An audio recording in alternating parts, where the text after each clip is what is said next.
نویں صدی عیسوی محمد بن موسیٰ الخوارزمی کے علمی کارناموں کی صدی ہے۔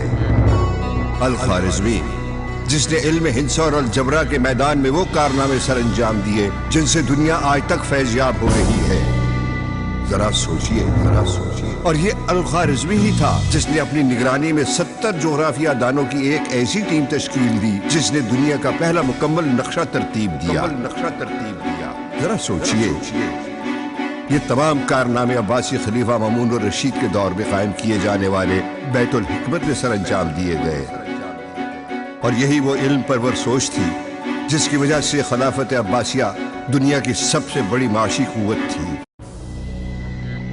10ویں صدی میں پیدا ہونے والے مسلم سائنسدان ابن الہیثم، جن کی کتاب المناظر نے ایک نئے علمی انقلاب کو جنم دیا، یہی وہ قابل فخر سائنسدان تھے جنہوں نے سب سے پہلے یہ بتایا کہ انسانی آنکھ کس طرح کام کرتی ہے۔ ذرا سوچئے۔ اور یہ الحاظم ہی تو تھے جنہوں نے آج سے تقریباً 1000 سال پہلے کیمرہ ایجاد کیا۔ ابن الہیثم کی علمی خدمات کو سراہتے ہوئے چاند پر موجود ایک گڑھے کو الحاظم کے نام سے منسوب کیا گیا۔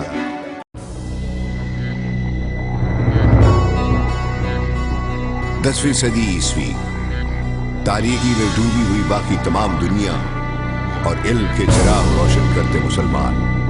ذرا سوچئے۔ بخارا میں پیدا ہونے والا ابو علی سینا، جس نے میڈیکل سائنس کے شعبے میں ایک ایسی کتاب لکھی جو قریباً 1000 سال گزرنے کے باوجود اس شعبے میں مشعل راہ سمجھی جاتی ہے۔ ذرا سوچئے۔ یہی وہ دور تھا جب سلطنت فاطمیہ نے مراکش میں القرویین کی صورت دنیا کی پہلی یونیورسٹی قائم کی، اور دنیا بھر سے طالب علم وہاں حصول علم کے لیے آتے تھے۔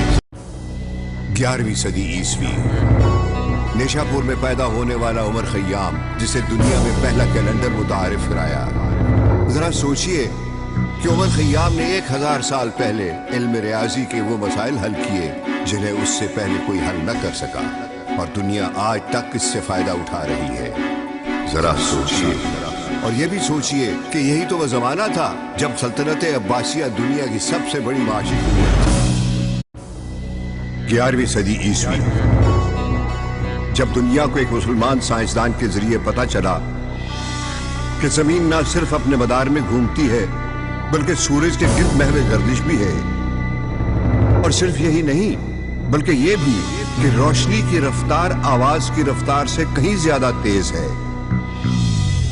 مگر علم کی راہوں پر روشنی کی رفتار سے بھی زیادہ تیزی سے گونج رہا تھا ایک عظیم سائنسدان اور تاریخ دان ابو ریحان البیرونی کا نام۔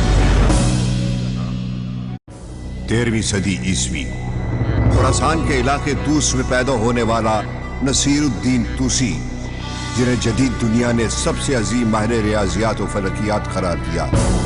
ذرا سوچئے۔ نصیر الدین توسی جنہوں نے ہلاکو خان جیسے جنگجو کو بھی دنیا کا پہلا رصد خانہ بنانے پر مجبور کر دیا۔ ذرا سوچئے۔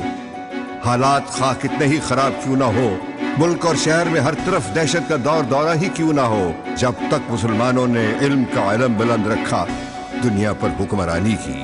ذرا سوچئے۔